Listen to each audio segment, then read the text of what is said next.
Praise the lord. Yesu ప్రభు సిలువలో పలికిన 7 మాటలు, వాటి వివరణ గురించి తెలుసుకుందాము. యేసు ప్రభు వారు సిలువపై అనుభవించిన 6 గంటల వేదనలో పలికిన 7 మాటలు సమస్త మానవులకు ఆయన అందించిన అత్యున్నతమైన సందేశాలు. వీటిని సిలువపై సప్తవాక్కులు అని కూడా పిలుస్తారు. సిలువపై యేసు ప్రభు వారు పలికిన మొదటి మాట లూకా 23:34 ప్రకారము, తండ్రి, వీరేమి చేయుచున్నారో వీరు ఎరుగరు గనుక వీరిని క్షమించుము.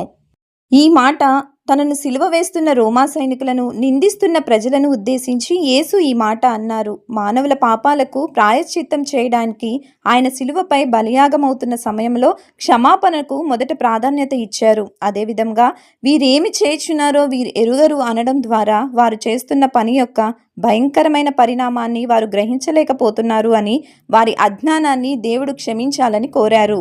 యేసు ప్రభు వారు తండ్రి అని పలకడం ద్వారా ఆయన దేవునితో తనకున్న సంబంధము, మధ్యవర్తిత్వము మనకు అర్థమవుతోంది.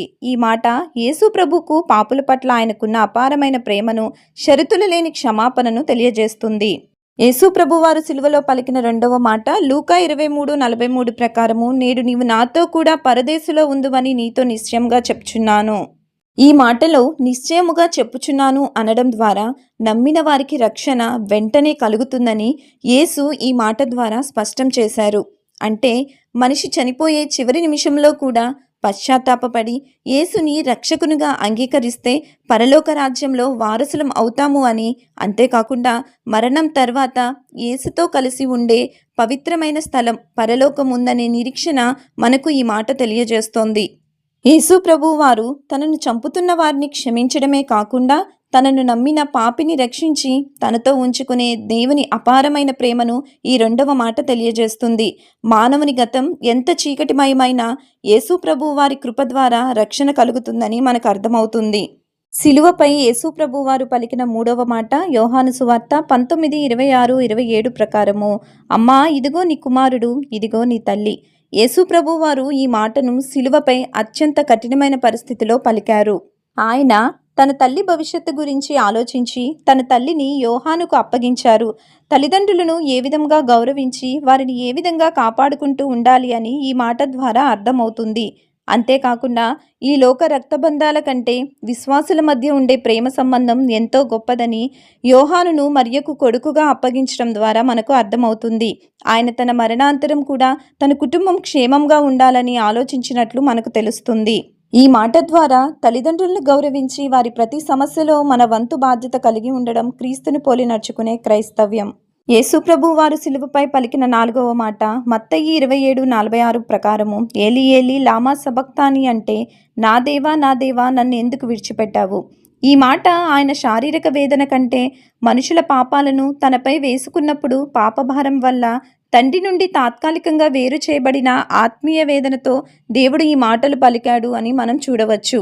ఈ మాట కేవలము ప్రశ్న కాదు, సిలువపై ఆయన అనుభవించిన అత్యంత దారుణమైన ఆత్మీయ శారీరక వేదనకు అర్థం పట్టే ఆర్తనాదం. అంతేకాకుండా ఈ మాట కీర్తన 22:1 ప్రకారము ప్రవచన నెరవేర్పుగా కూడా మనం చూడవచ్చు. ఇది యేసుక్రీస్తు మన కోసం విడువబడి మనకు దేవునితో సమాధానం కలగజేసిన సమయంగా కూడా మనం చూడవచ్చు. యేసు ప్రభు వారు సిలువపై పలికినటువంటి 5వ మాట యోహాను సువార్త 19:28 ప్రకారము, నేను దప్పికొనుచున్నాను. ఈ మాట కీర్తన 69:21లో నా దప్పిని తీర్చుటకు వారు చిరకను త్రాగనిచ్చురి అనే మాట ప్రవచన నెరవేర్పుగా మనం చూడవచ్చు. అంతేకాకుండా ఆయన 6 గంటల పాటు సిలువపై వ్రేలాడుతూ రక్తస్రావము, తీవ్రమైన వేదన కారణంగా ఆయన నిజంగానే దప్పిక కలిగింది. ఇక్కడ ఆయనను సంపూర్ణ మానవుడిగా మనం చూస్తాము. అదేవిధంగా భౌతిక దాహమే కాకుండా మానవుల రక్షణ కోసమో ఆత్మల రక్షణ కోసమో ఆయన ఆశను కలిగారు. దీనిని బట్టి సంపూర్ణ దేవుడిగా చూస్తాము. ఈ మాట ద్వారా తన సిలువ త్యాగం చివరి దశకు చేరుకుందని, దేవుని ప్రణాళిక పూర్తవుతుందని ఆయన స్పష్టం చేశారు.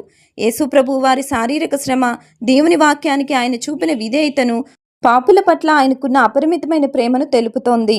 యేసు ప్రభు వారు సిలువలో పలికిన 6వ మాట యోహాను సువార్త 19:30 ప్రకారము సమాప్తమైనది. ఇది కేవలము మాట మాత్రమే కాదు, మానవుల రక్షణార్థము తండ్రి తనకిచ్చిన పాప పరిహారార్థ బలియాగము, ప్రాయశ్చిత్త కార్యము మరియు ప్రవచనాల నెరవేర్పు సంపూర్ణంగా ముగిసింది. అంటే యేసుక్రీస్తు మానవుల పాపాలకు ప్రాయశ్చిత్తంగా తన ప్రాణాన్ని బలిగా అర్పించే కార్యము సంపూర్ణమయ్యింది. ఆయనే మన కోసం సిలువలో మరణించి మానవుల పాప రుణమంతా తీరిపోయింది అని ప్రకటించే మహత్తర విజయము. సాతాను యొక్క శక్తి, పాపం యొక్క శిక్ష మరియు మరణం నుండి మానవుని విడిపించడానికి కావలసిన వెల పూర్తిగా చెల్లించబడింది. అంతేకాకుండా పాత నిబంధనలోని ప్రవక్తలు చెప్పిన మెస్సియ గురించిన సంగతులన్నీ ఆయన శిలువ మరణంతో నెరవేరాయి. అంతేకాకుండా ఇది ఓటమి కాదు, గొప్ప విజయము. మానవులను సాతాను బంధకాల నుండి విడిపించి దేవునితో సమాధానపరిచే కార్యం పూర్తయినట్లు ఈ మాట తెలియజేస్తుంది. యేసు ప్రభువు వారు సిలువలో పలికినటువంటి 7వ మాట లూకా 23:46 ప్రకారము, తండ్రి నీ చేతికి నా ఆత్మను అప్పగించుచున్నాను. ఈ మాట ద్వారా ఆయన సంపూర్ణ విధేయతకు, తండ్రిపై ఉన్న విశ్వాసానికి మరియు రక్షణ కార్యము విజయవంతంగా ముగించారు అని అర్థమవుతోంది. అంతేకాకుండా యేసు ప్రభువు వారు మరణాన్ని భయంతో కాకుండా తండ్రి అయిన దేవుని చేతికి విశ్వాసంతో అప్పగించుకున్నారు. తన ప్రాణము దేవుని చిత్తానికి లోబడి ఉందని, చివరి క్షణం వరకు ఆయనకు విధేయుడిగా ఉండి సంపూర్ణ విధేయత చూపారు అని ఈ మాట తెలియజేస్తుంది.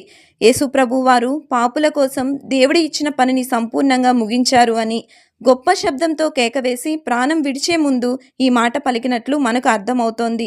ఇది ఆయన ఓటమి కాదు, ఆయన విజయము. ఈ మాట విశ్వాసులు తమ జీవితాంతం, తమ మరణ సమయంలో కూడా దేవునిపై పూర్తి నమ్మకంగా ఉండాలని వివరిస్తుంది. యేసుక్రీస్తు వారు సిలువపై పలికిన 7 మాటలు మానవాళి రక్షణ, క్షమాపణ మరియు దేవునిపై ఆయన విశ్వాసాన్ని తెలియజేస్తున్నాయి. Amen. Please like, share, subscribe.